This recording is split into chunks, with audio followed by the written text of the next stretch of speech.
This episode of Shaun of the South is brought to you by Case Knives, one of America's foremost manufacturers of premium knives. Case Knives have been treasured items that have been passed down in my family for generations. So put down the phone, shut off the TV, and go out and get your hands dirty and build something. Keep your hands sharp with a Case knife. Hey, you're listening to Shaun of the South Live, and I'm your host, Sean Dietrich. That music here behind me is the Sweetwater String Band.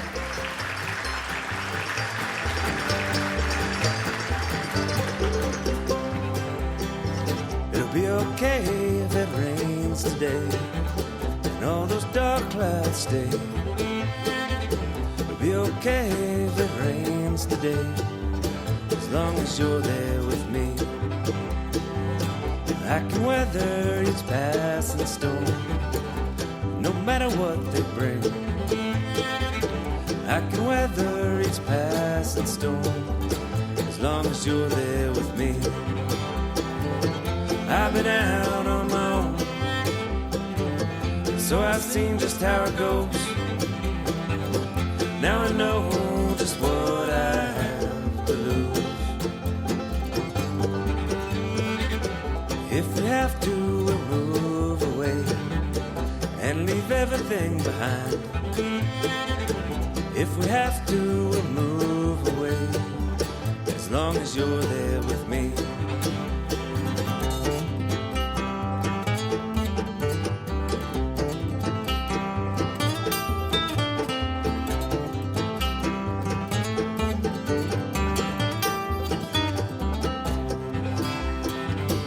I've been out on my own, so I've seen just how it goes. Now I know just what I have to lose. I can pull through my darkest days when nothing goes my way. I can pull through my darkest days as long as you're there with me.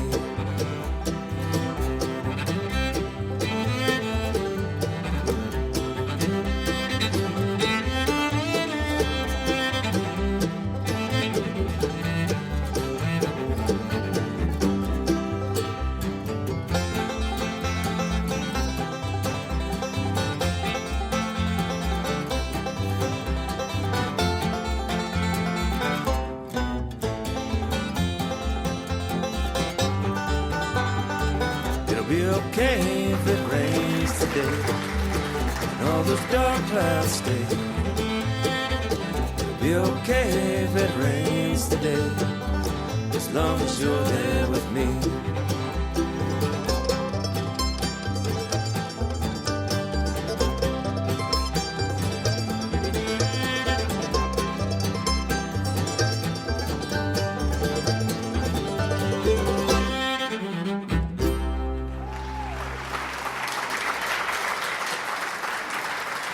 The Sweetwater String Band.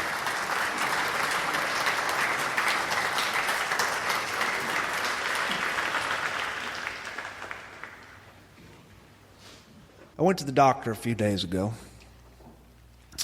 The doctor's office is way out in the sticks. It's a small strip mall with businesses on each side of it, which have been there since the earth cooled. There's a frame shop right next door, run by a man named Mr. Tobert. On the other side is a small cafe. It's the kind of cafe that serves the kind of food that the doctor will tell you not to eat, which is why most people who exit the doctor's office end up going straight into that cafe. Because once the doctor's told you you're not supposed to eat them, you suddenly develop a strong craving for high cholesterol foods. I sat in this doctor's office. You will not find iPads here. You will not find touch screens or any sorts of technology in the waiting room advertising pharmaceuticals and the side effects that'll kill you before the pharmaceutical does any work in your body. No, this place is a place where you walk through the front door and a little bell rings. You go to the counter, and Miss Janine is behind the counter, and she has steel-rimmed glasses, and she smells like a pack of Camel cigarettes, and she says, "Sign in," and she says your first name. And you sign in with a little pencil on a clipboard, and you sit down in a waiting room. It's charming. It's charming and it's beautiful and it's a touch of the old days. I fear that with our advancements in medical technology that we're forgetting the country doctor. I fear we're getting farther and farther away. I sat in that waiting room and I was reading a magazine. It was the only kind of reading material I could find in that waiting room. The magazine was dated back to 1984, and it was an expose on failed attempts at space exploration by chimpanzees. It was either that magazine or Highlights for ages 3 to 4. On my right side was a woman who was hacking and coughing up vital organs.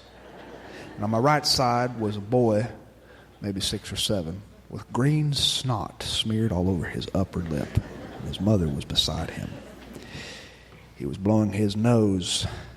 The snot just kept coming. He was a snot factory. I don't like doctors' offices. I just don't. There are a few things in my life which I can pinpoint that I do not like. The list is a short one. I don't like snakes, spiders, real estate agents who use my first name too often, and I don't like doctors' offices. I like doctors. I love modern medicine. But there is something about the experience of going to the doctor that makes the orifices of my body tighten up. When I sit in a doctor's office, I think irrational thoughts. My blood pressure gets high. And I start to wonder how my obituary will read and who's going to write it and what picture will they use. God forbid they use my driver's license photo. And God forbid some man write my obituary who listens to classical music instead of Willie Nelson. I tried to calm myself down. I tried to think happy, positive thoughts. I listened to the music overhead. It was Conway Twitty singing "I'm Lying Here Beside Her with Linda on My Mind." My mother loved Conway Twitty.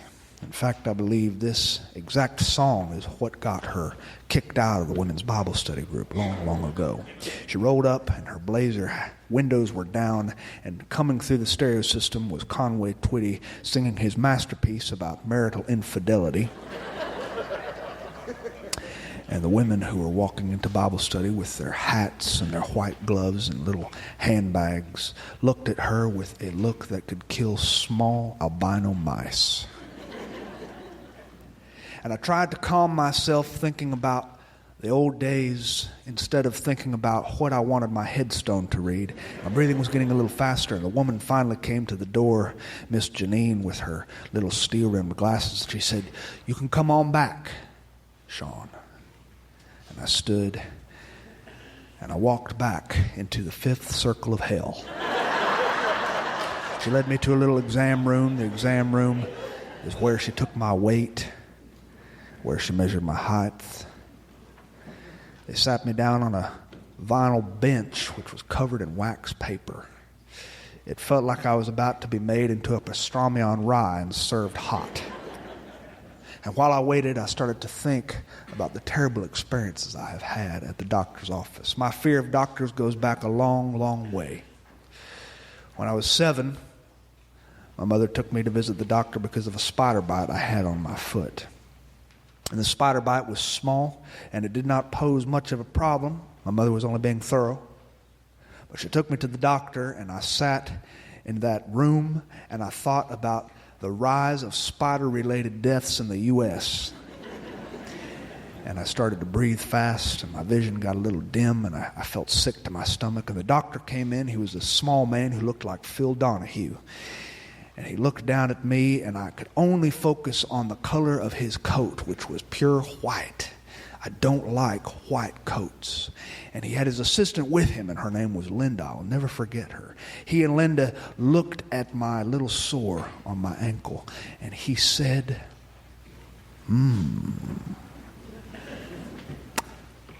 That word is a godless word. To me, it's one of the most terrifying words in the English language, second only to, "Hello, sir, we're with the Watchtower Society. Do you have a free moment?"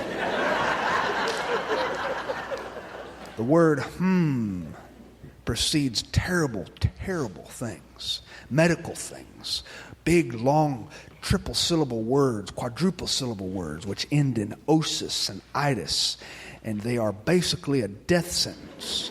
If a doctor sees you and everything is fine, he doesn't say, He doesn't say anything at all. He takes a deep breath and he smiles and he pats you on the back and you get a lollipop and you go eat eggs and bacon for breakfast.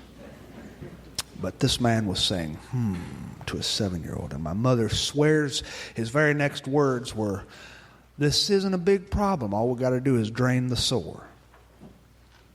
But I swear to God, after all these years, even to this day, that I heard him say, "Linda, get me the hacksaw."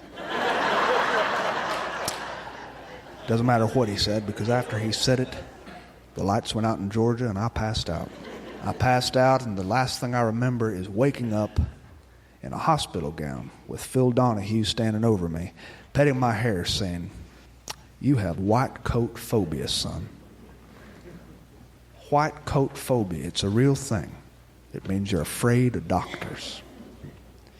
When I was 10 years old, I went to the dentist. This man walked in, and he was old, and he smelled like a chain-smoking billy goat cooking oyster stew. And he had this oversized fish hook in his hand, and he was picking at my teeth, and he was wearing a coat of pure white. Pure white. And white latex gloves. And while he picked at my teeth, there was the sound that it was making on my skull that was enough to make a man want to puke. And I caught a glimpse of his white latex glove, and it was covered in my own blood. And then he fired up a piece of machinery which was handheld that sounded like it could cut Japanese steel. And I went down under the power. I woke up, and the man was standing over me with 2 assistants and his wife. He was gently slapping my cheek, and he said, "Stay with me, stay with me." I was the first patient to ever faint in that office. I hung my picture on his wall in the waiting room. When I was 20 years old, I worked for a landscaping company, and I manned a commercial lawnmower. One day while I was mowing, some flying debris hit me in my eyes. It wasn't anything serious, but the next few days I had blurry vision. I had to go to the eye doctor to get it looked at. My boss was insistent. I went to the eye doctor. The man came to look at me. He shined a light in my eyes, and he said, And I said, "What is it, Doc? Am I going to pull through?" He said, "Well, I'm going to tell you the good news and the bad news, but I'll give you the bad news first. The worst case scenario is if what hit you in your eye was a piece of wood, it could be fungal, the infection that you're suffering from right now.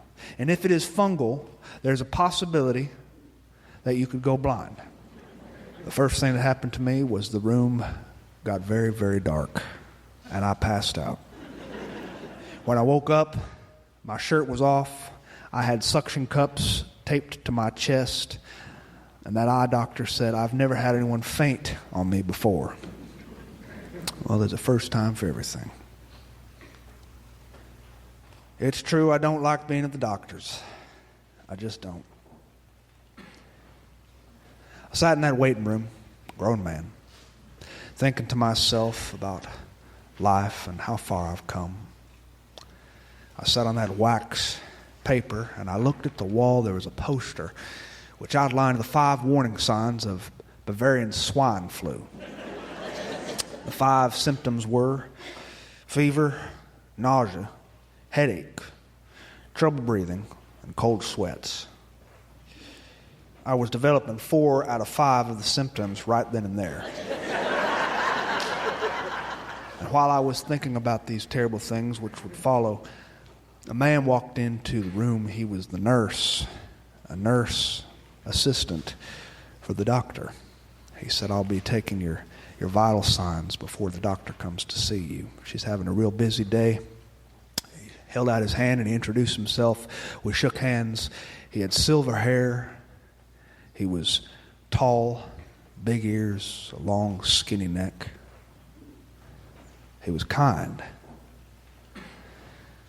And we got to talking about things. I think he sensed how nervous I was. He put a blood pressure cuff around my arm, and he was looking at the numbers. And I asked him how he had gotten into the nursing field. He said, "Oh, well, that's a long story."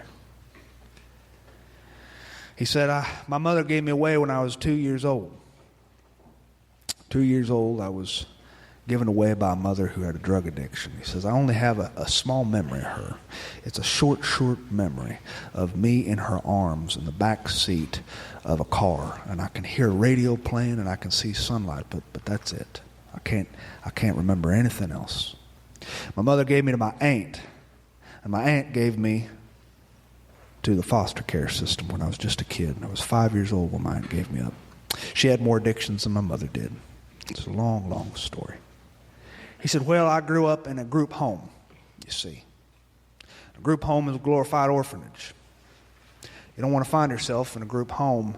It's the kind of place where you get 3 square meals a day and a bed. And that's about it.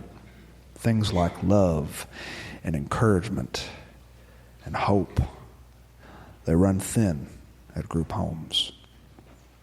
He said, but I was very lucky to live in a group home. Don't get me wrong. Very lucky. I was a sickly kid. Yeah, I was a sickly kid, and I just didn't have a strong immune system. I don't know why.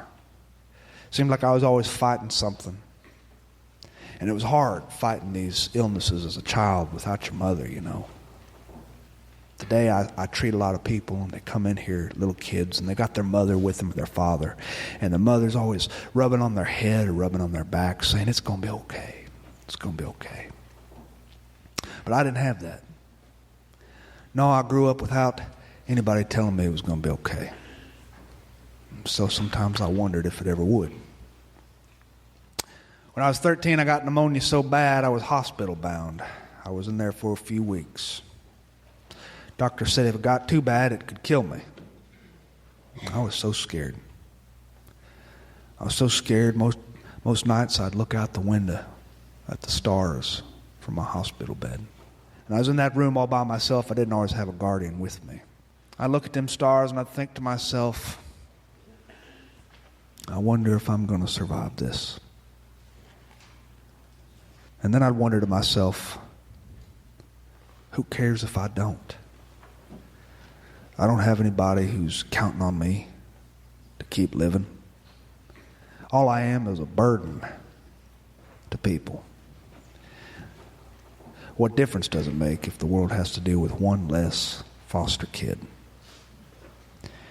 He said, I'd think these things while I looked at the stars and the moon, and I'd fall asleep, and I told God, it's fine. You want to take me? That's fine. But there was this night shift nurse who used to come in. She was a good woman. Oh, sweet, sweet woman. She came in one night and she started talking to me like I was her own kid. See, foster parents don't talk to you like they're your parents and you're their kid. They talk to you like you're a number, because they see so many children day after day after day that you're part of their job. Now, this woman treated me like I was her son, and she told me stories. She was good at telling stories. She told me a story about her grandmother. I will never forget it. She said, do you know that my grandmother was raised in an orphanage back in the Great Depression? She said, my grandmother grew up wearing rags for clothes. Sometimes the workers would bring them feed sacks, and they would cut the feed sacks open and bleach them to make them a light colored, and they would make clothes out of these sacks. They ate institutional food, and they slept in steel institutional beds in rooms full of kids. And when one kid got sick, the entire orphanage got sick. And so she was raised in the system and never adopted. But she got married one day.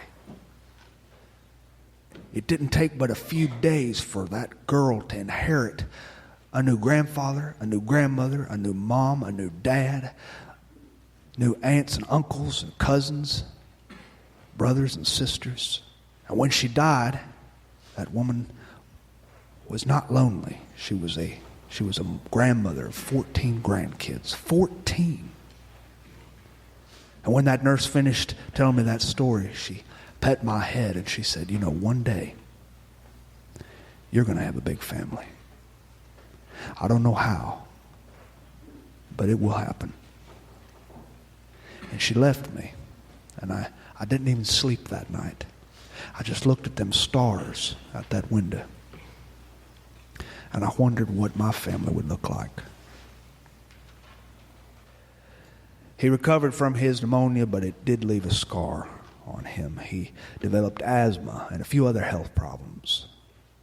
By the time he was 20 years old, not a single person in the world seemed to even care about his birthday. And on his birthday, he felt just as alone as he had ever felt before. And it was that day that he met a girl on his birthday.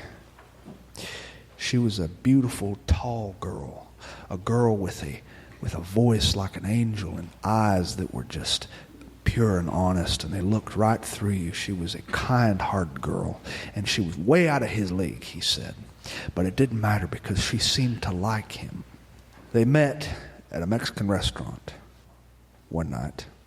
He spent money he didn't have on clothes that he could not afford, and he got to that restaurant 40 minutes early, and he sat and he just waited for her. He looked at that candle on the table in a red glass container. He watched the flame flicker, and he waited.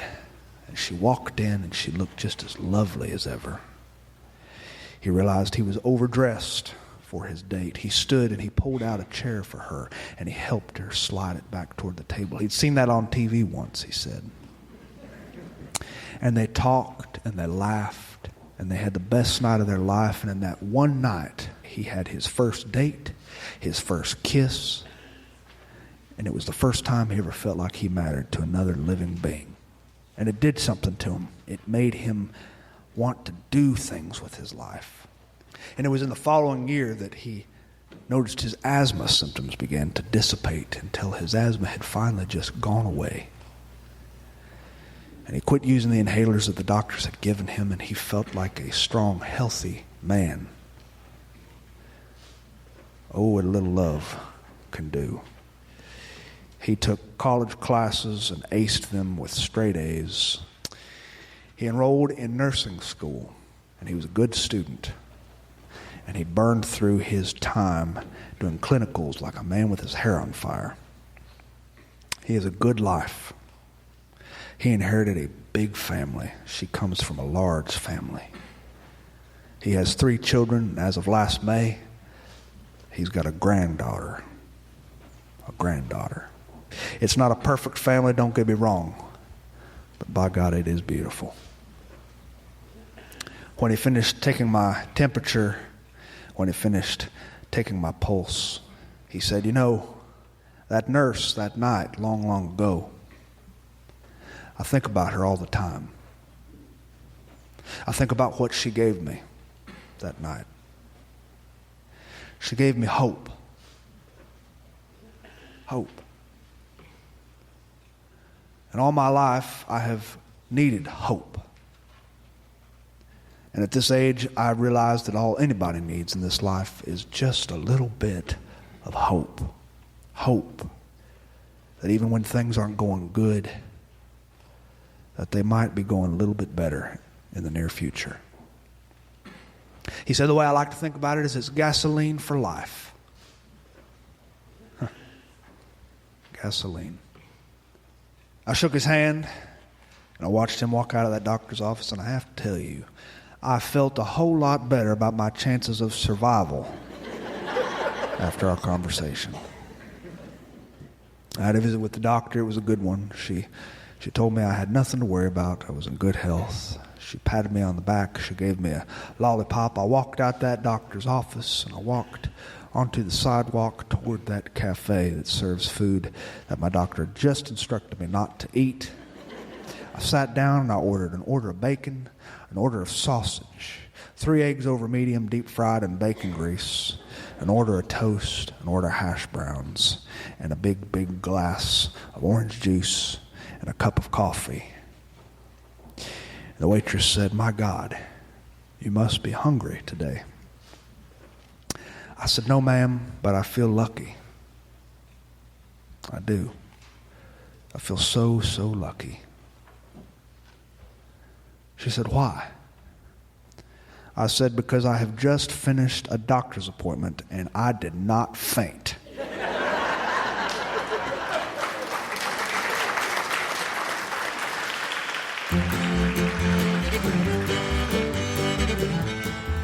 Thanks for listening to Sean of the South. I've been your host, Sean Dietrich, and it has been a real pleasure. Hope you join us next week. That music heard behind me today is the Sweetwater String Band. Scott Roberts, Jeff Medway, Patrick Ferguson, and David Hubner on the cello. To find more of their music, you can visit sweetwaterstringband.com. Or you can find the music on iTunes, Spotify, Pandora, Amazon, and anywhere else you can think of. Look for their new album, At Night. To find anything more about what I do, you can visit SeanoftheSouth.com. And while you're there, I hope you drop me a line because I love to hear from my friends. And speaking of friends, procrastination is never a bad thing. You always have something to look forward to tomorrow, and you have nothing to do today. Adios.